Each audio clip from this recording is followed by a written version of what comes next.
প্রিয় দেশবাসী, আসসালামু আলাইকুম রহমতুল্লাহি ওবরাকাত। সাম্প্রতিক সময়ে আমরা দেখতে পাচ্ছি যে বেশ কয়েকটি জায়গায় বিরোধী মতের মানুষদের উপরে সরকার দলীয় নেতাকর্মীদের আক্রমণ, হামলা, এমনকি একজন 18 বছরের আমাদের খুদে একজন মানুষ, সেই আলিফের চক্ষু পর্যন্ত নষ্ট করে ফেলা হয়েছে।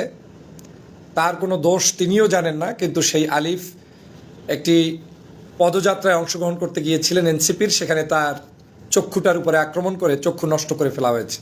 আমরা শুনতে পেয়েছি এই চক্ষু থেকে আর কোনো কাজ হবে না।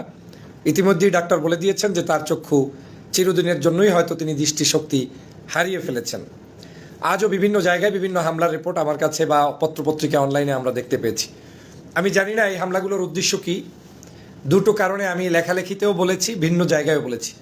সরকার হয়তো মশকারি করতে করতে এই জিনিসগুলোকে প্রশ্রয় দিবে, কিংবা মনে মনে ভাববে যে তার ভিন্ন কোনো উদ্দেশ্যর কারণেও হয়তো এই আক্রমণ করতে পারে, বা এটাকে হেলায় খেলায় মনে করতে পারে।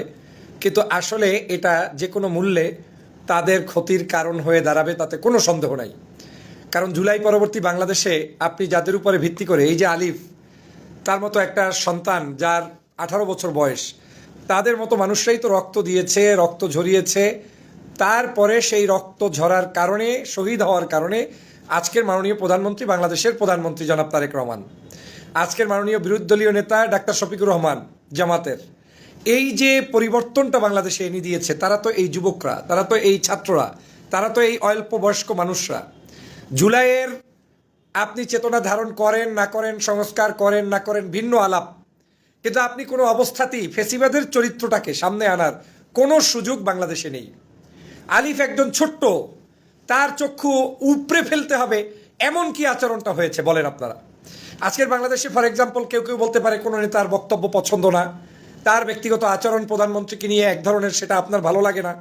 আপনার যেমন লাগে না, আমারও অনেক আলোচনা সমালোচনা সবারটা ভালো লাগে না, এটাই বাস্তবতা।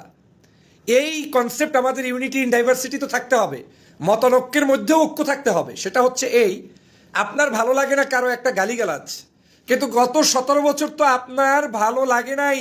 খুন হয়েছে, গুম হয়েছে, হত্যা হয়েছে, নির্যাতন হয়েছে, আয়নাঘর হয়েছে, দেশনেত্রী বেগম খালেদা জিয়া জেল তো দূরের কথা, চিকিৎসাই নিতে পারে নাই, জামাতের নেতৃবৃন্দের ফাঁসি হয়েছে। এই সব কিছু তো সহ্য করে থাকতে পারছিলেন, সামান্য কোনো এক নেতার বক্তব্য, গালিগালাজ অসহ্য হয়েছে, তাই সেই কারণে আলিফের মতো লোকের চক্ষু যাইতে হবে, এমন অপরাধ আমার দৃষ্টিতে হয় নাই। আপনি তার ভিন্ন ভাষায় প্রতিবাদ করেন, টকশোতে করেন, অনলাইনে করেন, আলোচনা করেন, কিংবা যে ব্যক্তির মাধ্যমে আপনি আহত হয়েছেন সেই ব্যক্তির সাথে এসব বোঝাপড়া করেন, কিন্তু একজন সাধারণ নাগরিকের এ ধরনের কার্যক্রম আমার কাছে ভালো লাগে না। তবে এই আন্দোলনগুলোকে কেন্দ্র করে আমার ব্যক্তিগত কিছু অভিমত আছে। কিছু কিছু আন্দোলন যে শুধুমাত্র যারা এই আন্দোলন করতে যাচ্ছে ওই আন্দোলনগুলোর উপরে আক্রমণ ন্যাচারালি হচ্ছে, সেটাও আমি বিশ্বাস করি না। আমার কাছে কিছু কিছু সময় মনে হয় এই ব্যক্তিদের উপরে আক্রমণটাও একটা পরিকল্পনার অংশ হিসেবে হতে পারে, যেটা এই এনসিপির নেতৃবৃন্দও জানে না। বিদেশি কোনো চক্রান্তকারীরা করতে পারে, বাংলাদেশের সরকারের ঘাপটি মারা বিশেষ কোনো একটা গোষ্ঠী করতে পারে, যেটা সম্পর্কে ওই বিএনপির নেতাকর্মীরাও হয়তো জানে না। কি তাদের লাভ? সেটা হচ্ছে অনেক সময় ছোট ছোট রাজনৈতিক দলগুলোকে একটু অতিরিক্ত আত্মহামিকা তৈরির জন্য আক্রমণ করে সিম্প্যাথি ক্রিয়েটের চেষ্টাও বাংলাদেশে হয়, যার নজির হচ্ছে ভিপি নূর এবং রাশেদ গং। তাদেরকে এরকম বারবার আক্রমণ করা হতো, তখন ওই আক্রমণের ফলে তাদের পক্ষে গিয়ে দাঁড়াতো জামাত শিবির, সাধারণ নাগরিক, এবং একটা পর্যায়ে গিয়ে ওদের যখন আত্মহামিকা বেড়ে যায় তখন আবার ওই নূরের মাধ্যমেই শেখ হাসিনাকে মা ডাকায়। আবার এই নূরকে আক্রমণ করতে করতে করতে করতে একটা জায়গায় আনানোর পরে ওদেরকে আবার যারা সিম্পিতি দেখিয়েছেন তাদের কাছ থেকে বের করে দিয়ে ওই বিএনপির কাঁধে তাদেরকে ছওয়ার করে দেয়। এটাও সন্দেহ থাকার কোনো অসুবিধা নেই। এজন্য যেহেতু আমি এই বিষয়গুলো নিয়ে গবেষণা করে বুঝতে, আমার ধারণা থেকে বুঝতে সক্ষম যে অনেক সময় এমনও হতে পারে যে ওদের এখন উদ্দেশ্য হচ্ছে যে কোনো মূল্যে আক্রমণ করে ওদেরকে যে কোনো মূল্যে একটু সিম্পিতি ক্রিয়েট করে, তাতে চক্ষু যায় যাক, তাতে কারো ঠ্যাং যায় যাক, গাড়ি যায় যাক, কিচ্ছু আসে যায় না, যে কোনো মূল্যে ওদেরকে অন্য আর একটা জায়গায় নিতে হবে, উদ্দেশ্য তাদের ভিন্ন, এটাও হতে পারে। সে কারণে এনসিপি সহ জাতীয় নেতৃবৃন্দকেও সতর্ক দৃষ্টিতে থাকতে হবে যে আপনি কারো ব্যবহারের পাত্র হচ্ছেন কিনা, আপনাকে বারবার আক্রমণ করার মধ্য দিয়ে ভিন্ন কোনো এজেন্ডা বাস্তবায়ন হচ্ছে কিনা, এ ব্যাপারেও আমার কাছে মনে হচ্ছে সন্দেহ হচ্ছে। যদিও শুনতে খারাপ লাগবে যে এরকম কেমনে হয়, এইরকমই হয়। একটা সময় শুনতে খারাপ লাগতো যে নুরুল হক নূর, তার মতো লোক কি খারাপ হতে পারে নাকি? না, এটা হতেই পারে না, কিন্তু হয়েছে তো। আপনি যাকে মনে করেছিলেন জুলাই বিপ্লব ধারণ করবে, আপনি যাকে মনে করেছিলেন 24-এর গণ অভ্যুত্থানে নেতৃত্ব দিয়েছে, আপনি যাকে মনে করেছিলেন আপনার সংস্কার চায়, পিআর পদ্ধতি চায়, ইলেকশন চায়, সংস্কার চায়, এখন তারা দুইজন বোবা শামুক, কিছুই চায় না। একটারে ফিট করা হয়েছে 24 ঘন্টা জামাতকে গালিগালাজের জন্য, রাশেদ ওই কোটায় তিনি এখন প্রধানমন্ত্রীর সহকারী হয়ে যাইতে পারে, আর একজনকে বানানো হয়েছে মন্ত্রী প্রতিমন্ত্রী। This is name call politics. আমি সে কারণে দুটো সন্দেহ অগ্রিম করেই আমি প্রতিবাদ জানাচ্ছি। এক নম্বর সন্দেহ হচ্ছে দেশি বিদেশি কোনো চক্র চাইতে পারে এরকম করে যে তোমরা একটু অহংকারী হও, নিজেদের মধ্যে উচ্ছ্বাস নিয়ে আসো, জনগণের মধ্যেও তৈরি করো যে ওরা ছাড়া বিরোধী মত আর কোনো শক্তিশালী নাই। এটা হচ্ছে অন্য আর একটা যে জোট আছে ওইটা ভেঙে দেওয়ার জন্য কোনো একটা মাস্টার প্ল্যানের অংশ। আর একটা হতে পারে ন্যাচারালি তারা একটাতে এই ধরনের বক্তব্যগুলোতে সংক্ষুব্ধ হয়ে তাদের উপরে ওই আওয়ামী লীগের স্টাইলে অত্যাচার নির্যাতন করে মনে মনে ভাবছে যে পার পাওয়া যাবে, এটাও হতে পারে। কিন্তু সেটা হলেও আপনি সফল হবেন না। আপনি ইচ্ছায় করেন আর অনিচ্ছায় করেন। মাননীয় প্রধানমন্ত্রী, বাংলাদেশের আইনে 24 পরবর্তী সময়ে এই যোদ্ধা যারাই হোক কারো উপরে আক্রমণ জনগণ ভালোভাবে নিবে না, তাতে হিতে বিপরীত হবে।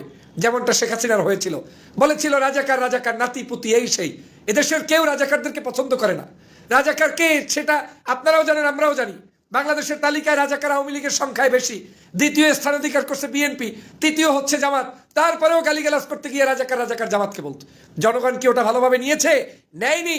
প্রতিবাদ করেছে, সংগ্রাম করেছে, মানুষ তার বিরুদ্ধে আন্দোলন করে বিদায় দিতে বাধ্য হয়েছে। অতএব আজকেরও আমার কাছে মনে হচ্ছে আজকের এই জায়গায় যে আক্রমণগুলো হচ্ছে এটা কোনোভাবে বরদাস্ত করা যায় না, মেনে নেওয়া যায় না। আপনি কি কারণে আক্রমণ করছেন? একটা পদযাত্রা হবে, সে যে দল হোক তার পদযাত্রা তিনি করবেন। আমার খুব খারাপ লাগে মাঝে মাঝে যে এই বাচ্চাদের বা ছোট ভাইদের বা আমাদের কাছের মানুষদের সামান্যতম কিছু কথা আপনি গিলতে পারেন না, সহ্য করতে পারেন না। আরে 17 বছর পর্যন্ত কত কিছুই তো সহ্য করলেন, ভুলে যান এসবের কথা। নিজের রুমে রুমে শেখ হাসিনার 5ই আগস্টের সেই বিদায়ের মুহূর্তে হেলিকপ্টারের ছবিগুলো টানিয়ে রাখা উচিত। রাজনীতি যারা করছেন প্রত্যেকের রুমে রুমে সেই ফ্যাসিবাদের আমলের আয়নাঘরের ছবি টানিয়ে রাখা উচিত। আমাদের প্রত্যেকের জীবনে সেই জুলাইয়ের সময় আন্দোলন করতে গিয়ে যে সকল শহীদ হয়েছে তাদের ছবিগুলো টানিয়ে রাখা উচিত। আর আপনি যে কয়টা মামলা খাইছেন, হামলা খাইছেন, এগুলো নিজে একটু চিন্তা করা উচিত। বাংলাদেশ থেকে আমি গতকালকেও লিখেছিলাম, বাংলাদেশের রাজনীতিতে বিএনপি একটি অপরিহার্য দল, তাকে টিকে রাখা দরকার। এটা আমি বলেছি। কেন বলেছি? আমি বলেছি এজন্য এই মাল্টিকালচার দেশে সবাই সব দল করবে না, সবাই জামাত ইসলাম হয়ে যাবে না, কিন্তু বিএনপিকে টিকে থাকতে হলে বিএনপির সেই সদাচরণের মাধ্যমে টিকে থাকতে হবে। আমার কাছে মনে হচ্ছে বিএনপি হয়তো আওয়ামী লীগের মতো ফ্যাসিস্ট হবে না, কিন্তু ফ্যাসিস্টের রাস্তায় প্রবেশ করলে কেউ যদি বাধা না দেয় আর আপনাদের তোষামোদি করতে থাকে তাহলে আপনাদের কেউ কোনোদিন পরিবর্তন হবে না। ভুলটা করে বসবেন, টেরও পাবেন না। ভারতের মতো রাষ্ট্রে সাধারণ শিক্ষার্থীদের আন্দোলনে শিক্ষামন্ত্রীকে পদত্যাগ করতে বাধ্য করা হয়েছে, যেটা ভারতের ইতিহাসে নাই। ভারত সাধারণত এইরকম আন্দোলন সংগ্রাম দিয়ে কোনো সরকার মেয়াদ উত্তীর্ণর আগেই পরিবর্তন হয়ে যায়, এই নজির কম, নেই বললেই চলে। কিন্তু সেই দেশেও এরকম একটি বিপ্লবের দিকে যাচ্ছে, এর অর্থই হচ্ছে বর্তমান সময়ের জেনজি এবং সাধারণ নাগরিকরা ওই আগের বস্তাপচা রাজনীতি চায় না। প্রিয় দেশবাসী, বন্ধুরা আমার, সে কারণে বলছি আমার এই কথাগুলো বোঝার জন্য আমাদেরকে অনেক সহনশীল আচরণের মানুষ হতে হবে, আমাদেরকে অনেক বিষয়ে গবেষণা করতে হবে। প্রিয় ভাইরা, আসুন এই ফ্যাসিবাদী আচরণ থেকে মুক্ত হয়ে আমরা একটি সুন্দর বাংলাদেশ গঠন করি, দলমত নির্বিশেষে দেশটাকে এগিয়ে নিয়ে যাই। বিএনপিও এমন কাজ করুক যে কাজের মধ্য দিয়ে আগামীর বাংলাদেশে টিকে থাকতে পারে এবং রাজনীতি করতে পারে। তার ব্যত্যয় ঘটলে পরিণতি পূর্বের সরকারগুলোর যেমন হয়েছে আপনাদেরও সেরকম হওয়ার জন্য অপেক্ষা করতে হবে। সবাইকে ধন্যবাদ। আল্লাহ হাফেজ।